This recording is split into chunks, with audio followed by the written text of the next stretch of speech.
The abnormal signal, why silver ETF? Volume surpassed, the S&P 500 volume never lies.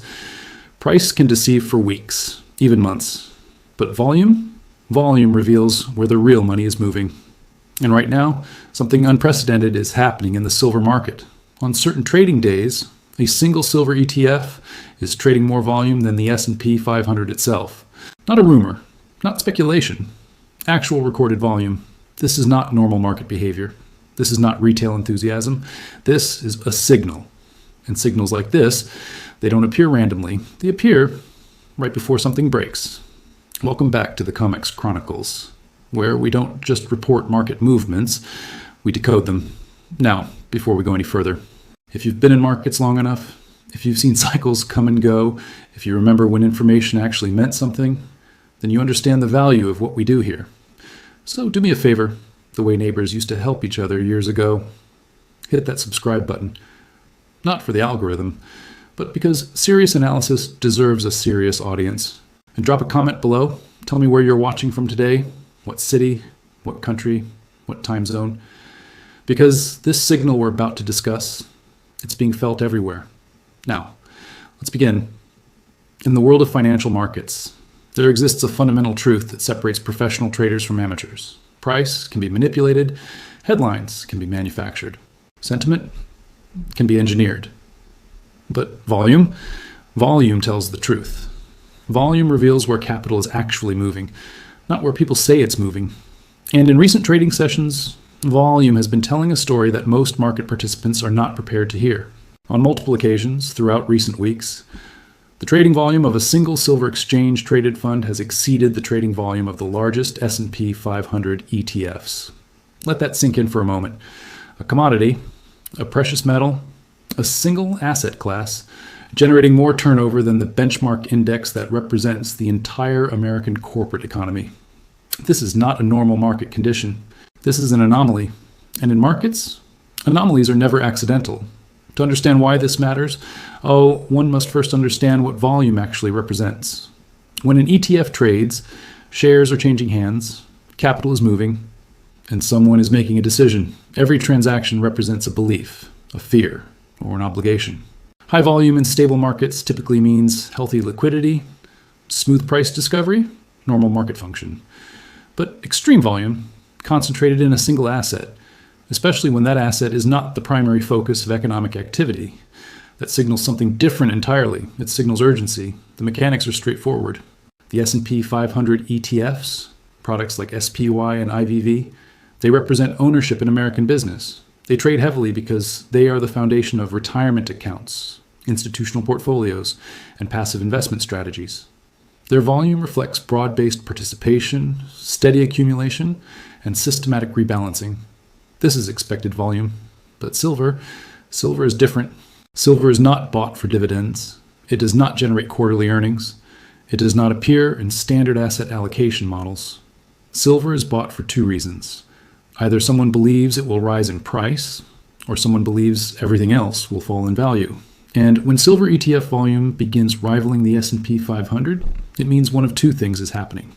Either a massive amount of capital is rotating out of equities and into hard assets, or a massive amount of speculative energy is concentrating in a single leveraged trade.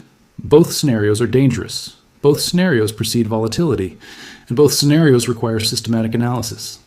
The historical context makes this even more significant. For decades, silver has been the volatile cousin of gold, the industrial metal with a monetary legacy, the asset that moves twice as fast in both directions, but silver has never been a volume leader. Gold takes that role during true monetary crises. Equities take that role during growth cycles. Bonds take that role during risk-off rotations. Silver usually follows. But now, silver is leading. And that inversion, that structural shift in market behavior, is what analysts call a signal. To properly diagnose what this signal means, one cannot simply look at price charts. One cannot rely on technical patterns alone. One must examine the underlying architecture of the market, the forces that drive capital allocation, and the time horizons that different participants operate within. This requires a framework, a systematic method of separating signal from noise. And the most effective framework for understanding this anomaly is what market strategists call the 3 o'clock model. The first clock is the household clock. This measures consumer behavior, spending patterns, credit utilization, and the financial stress being absorbed at the ground level. The second clock is the corporate clock. This measures business investment, capital expenditure, debt issuance, and the physical build-out of infrastructure that creates real commodity demand. The third clock is the trading clock. This measures minute-to-minute market mechanics, derivatives positioning, hedging flows, and the technical feedback loops that amplify price movements.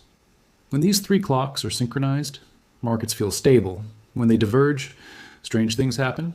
And right now, all three clocks are telling different stories. The household clock shows stress. The corporate clock shows massive infrastructure spending. And the trading clock is showing something extraordinary. It is showing concentration, acceleration, and the unmistakable signature of a market preparing to move. The question is not whether this volume is real. The data confirms it is real. The question is, what kind of volume is it? Is it smart money repositioning ahead of a broader shift, or is it speculative excess that will collapse under its own weight? That distinction will determine everything that happens next. There's a pattern that repeats itself in every economic cycle. It begins quietly, in grocery store aisles, in family budget conversations, in decisions that seem small but accumulate into something larger. It begins when households start making substitutions, not cutting everything, not collapsing into crisis, just adjusting. And these adjustments, invisible to headline economic data for months, eventually become the force that reshapes entire markets. Right now, that pattern is unfolding again. The household clock does not measure sentiment. It does not care about consumer confidence surveys or retail sales headlines. The household clock measures something more fundamental. It measures the gap between what income can cover and what life actually costs. And when that gap widens, households respond in predictable stages. Stage one is the substitution phase. This is where families are right now. They are not abandoning their lifestyle. They are modifying it. The name brand cereal becomes the store brand. The weekly restaurant visit becomes bi-weekly. The planned appliance replacement gets postponed 6 months. The vacation still happens, but the destination changes. These are rational decisions, made by rational people navigating a reality where essential costs have risen faster than paychecks. And here's what makes this phase dangerous for markets. It looks like resilience. Corporate earnings reports continue showing revenue growth. Retail sales data remains positive. Employment numbers hold steady, and analysts confidently declare that the consumer is strong, that spending power remains intact, that fears of slowdown are exaggerated, but they are reading the wrong indicators, because the substitution phase, by definition, maintains transaction volume while degrading transaction value. People are still buying, they're just buying less or buying cheaper. And that shift, that quiet erosion of pricing power, does not show up in aggregate data until it is too late. Then comes the credit layer. And this is where the household clock begins ticking louder. Over the past several years, millions of households have done something they did not want to do. They bridged the gap with credit. Not recklessly, not foolishly, but necessarily. When rent increases 15% and income increases 3%, the mathematics leave few options. When car insurance doubles and grocery bills climb by double digits, the credit card becomes a tool of survival, not luxury. At first, this bridging works. Minimum payments are manageable. Life continues. The system absorbs the stress. But credit, unlike income, has a clock of its own. Interest accrues, balances grow, and eventually, the bridge becomes permanent infrastructure. What was temporary support becomes permanent burden. And that is when the second stage begins. Stage 2 is not substitution. Stage 2 is elimination. This is when households stop asking, what is the cheaper version, and start asking, do we actually need this? The postponed appliance replacement gets postponed indefinitely.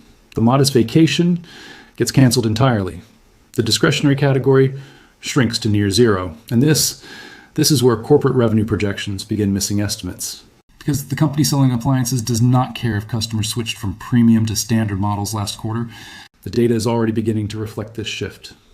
Delinquency rates, those quiet indicators that most people ignore, are drifting upward, not collapsing, not spiking into crisis territory, just rising.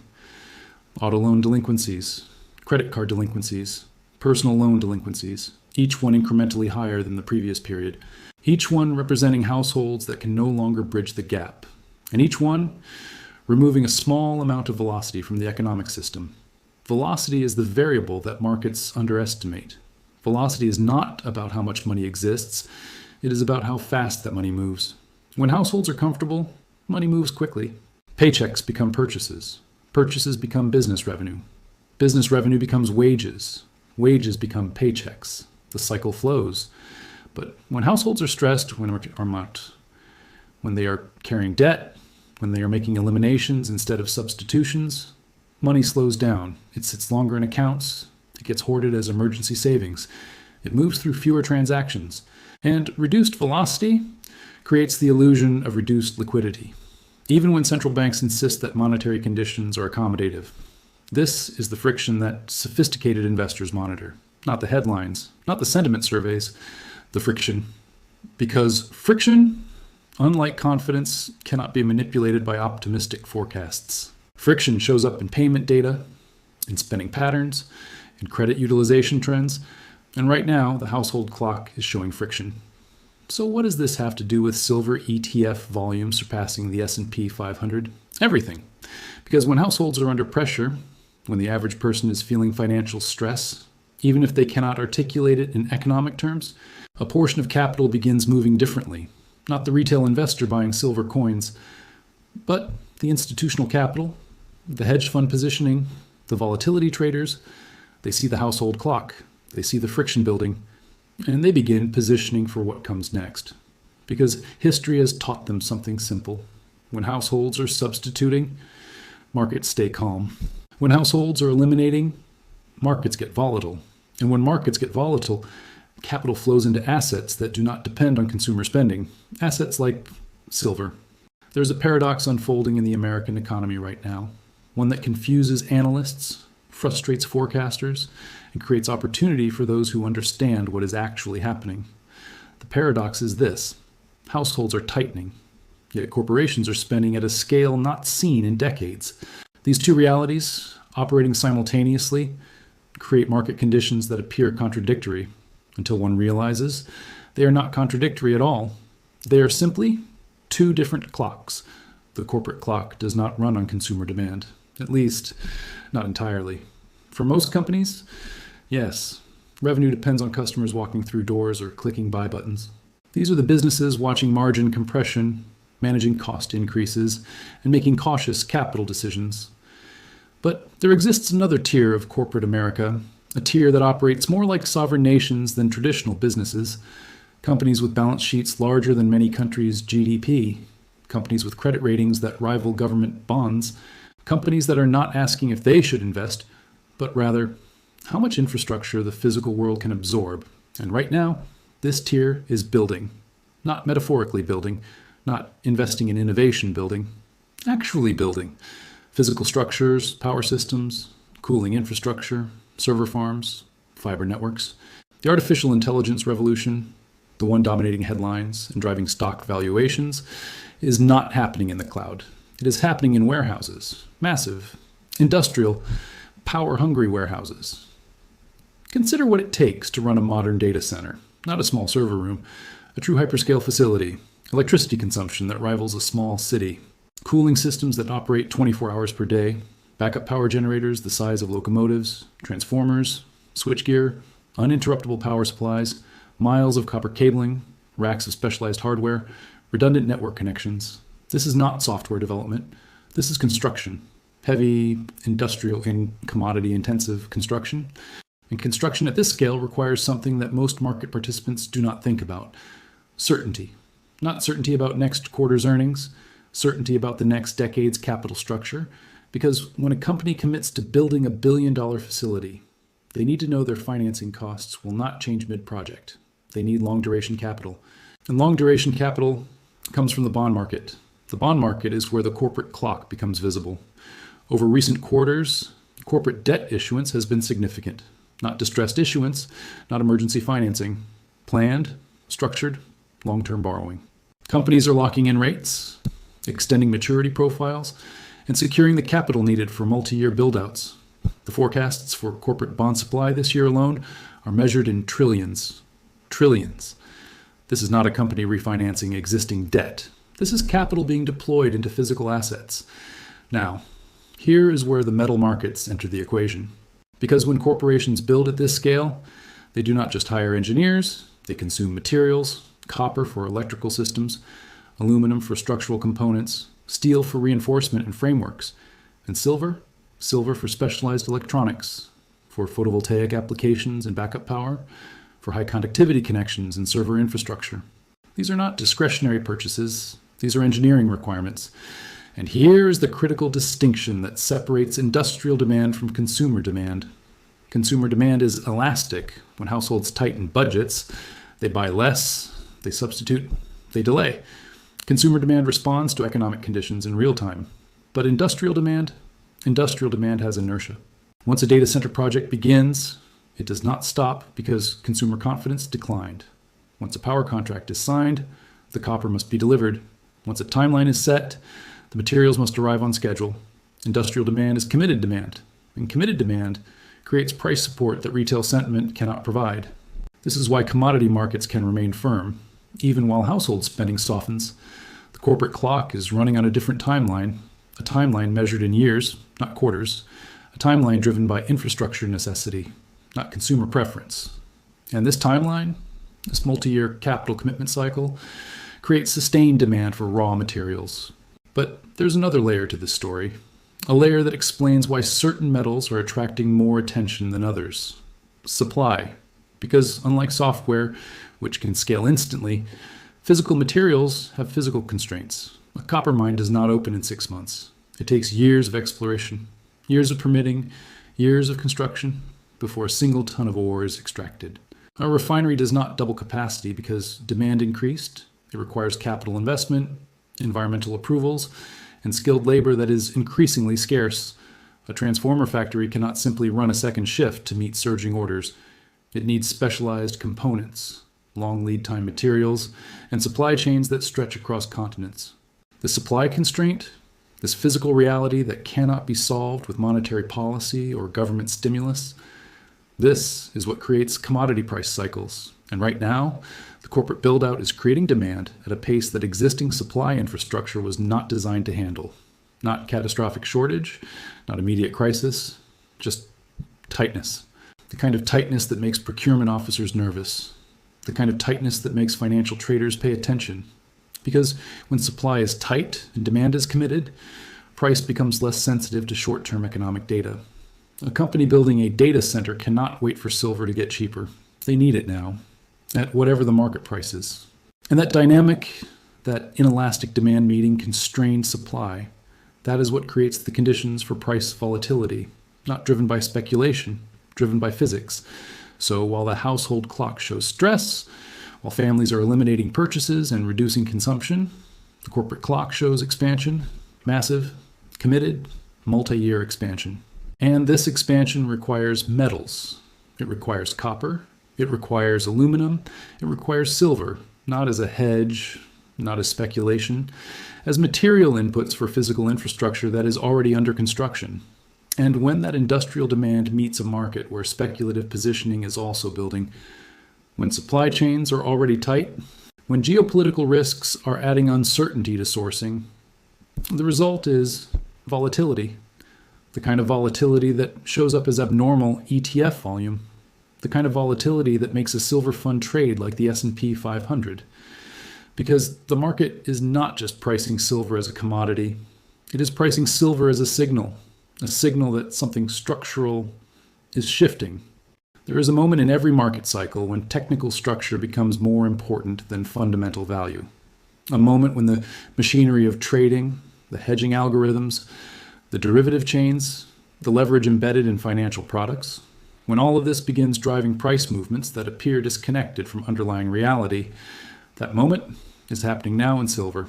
And understanding why requires looking beneath the surface of what volume actually represents.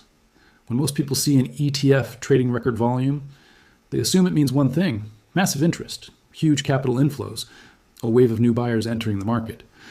But that assumption is often wrong, because ETF volume is not the same as ETF ownership. Volume measures transactions. Ownership measures positions. And the difference between those two concepts is everything. An exchange-traded fund is not a static investment vehicle. It is a machine with moving parts, authorized participants, creation and redemption mechanisms. When demand for an ETF increases, new shares can be created. An authorized participant delivers a basket of the underlying asset to the fund sponsor and receives newly issued ETF shares in return. When demand decreases, shares can be redeemed. The ETF shares are handed back, the underlying basket is returned, and the shares disappear from circulation. This process is supposed to keep the ETF price aligned with the value of its holdings. But here is what that process creates. Two entirely different types of volume. Type 1 is creational volume. This is real capital entering the market, new exposure being established, actual demand for the underlying asset. Type 2 is rotational volume. This is existing shares being traded back and forth between participants who are not creating new positions, just transferring existing ones. And the headline number, the daily volume figure that gets reported, it does not distinguish between these two types. It just says volume.